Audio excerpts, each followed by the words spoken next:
You know how sometimes you read a sentence and it just hits you? It feels like it holds the weight of an entire chapter, maybe even the whole story. It tells you everything you need to know about the emotional weather of a place without spelling it out.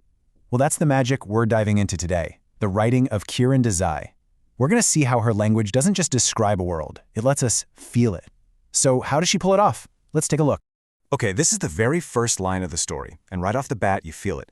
There's no warmth here. The sun isn't rising, it's submerged, like it's trapped, drowning in a wintry murk. So before we've even met a single character, Desai has set this heavy, oppressive, kind of cheerless mood. It's a world where even light itself has to fight just to exist. So here's our game plan for this explainer. We're going to break down how Desai does this. We'll start with how she sets the scene, then we'll get into the main conflict around loneliness. After that, we'll focus on one character whose entire life is told through these quiet little phrases, and finally, we'll uncover the hidden power dynamics of the family. All right, first up, let's really dig into how the world of the story is basically a perfect mirror for what's going on inside the family. Desai doesn't just describe a place, she paints a full-on emotional landscape. Just take a second to think about this image. A sunrise is supposed to be beautiful, right? Serene. But here, Desai calls it a birth. A painful, loud, difficult process that's kicked off by hundreds of cawing crows. It makes you feel like every single day in this world starts with a struggle, a really harsh and jarring way to wake up. You can almost hear it, can't you? And Desai gives us this perfect phrase for it. Dissonant surroundings. Nothing quite fits together. You've got this kind of comical plaster bust of a European guy, splattered with bird droppings, sitting above this Indian family. You've got these big lorries spewing dust that coats absolutely everything, even the inside of your mouth.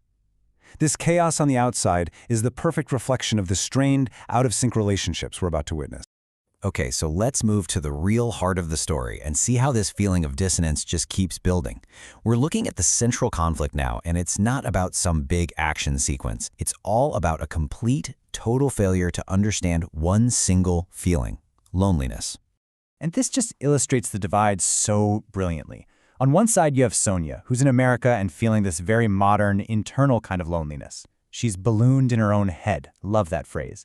But on the other side, you have her grandfather, Dadaji. And for him, the whole idea is so foreign, so ridiculous, that he can only repeat the word back in total disbelief. Lonely? Lonely? You see, for Dadaji's generation in Allahabad, being alone just wasn't a thing. There were always servants, family, neighbors around. So to them, the idea of being lonely is as silly as a line from some Wordsworth poem he had to memorize in school. It's not a real problem. It's something out of a book. The gap in their understanding is just, it's an ocean wide. Now let's zoom in on the quietest character in the story, Meena Foy. Her story is filled with this immense sadness, but it's never really spelled out for us. Instead, Desai gives us these small, totally devastating phrases that reveal an entire life of disappointment. This is how her father greets her when she comes home after her marriage failed in just 6 months. It's not just quiet, it's a silence suffused with blame. That one phrase tells us absolutely everything. He holds her responsible, her bad luck is somehow her fault, and this accusation is just going to hang in the air between them, unspoken, pretty much forever. And here's where we see how her pain gets dealt with. It's not something to be worked through or healed, it's just an inconvenient object. Her tragedy is treated like old sheets, washed, folded, and locked away in a trunk with mothballs. It is such a stunning and cold image of emotional repression. So after years of this quiet suffering, we get this one shocking phrase. During a trip to the bank vault, her mother makes some casual comment, and Meena feels an unusual stab of hate. It's not a long, simmering anger. It's a sharp, sudden puncture in that polite facade, and it reveals the raw, painful emotion that's been packed away for so long. And this is basically her default state. Her sadness isn't a reaction to any one thing. It's the constant emotional atmosphere of her life. She is brimful of it, filled right to the very top with this vague melancholy that comes from, eating royal food but living an empty life. It's the quiet tragedy of her entire existence, all captured in one poignant line. All right, finally, let's look at the unwritten rules that are really running this family. Desai is an absolute master at using a single sentence to expose the hidden architecture of power and duty and resentment that's holding them all together. This is such a revealing thought. Dadaji's harsh personality isn't seen as a flaw at all. In the logic of this family, his furious temper is actually a tool for survival. It's the very thing that elevated them, that rescued them from a more backward life. It completely flips the script on what you'd consider a virtue. So when you start piecing these sentences together, you begin to see the family's unspoken constitution. Strength means being harsh. Pain is just an inconvenience. And as we're about to see, guilt is a long-term investment. Even hospitality isn't just about being kind, it can be a strategic move in a game that lasts for decades. Wow, what a chillingly brilliant line.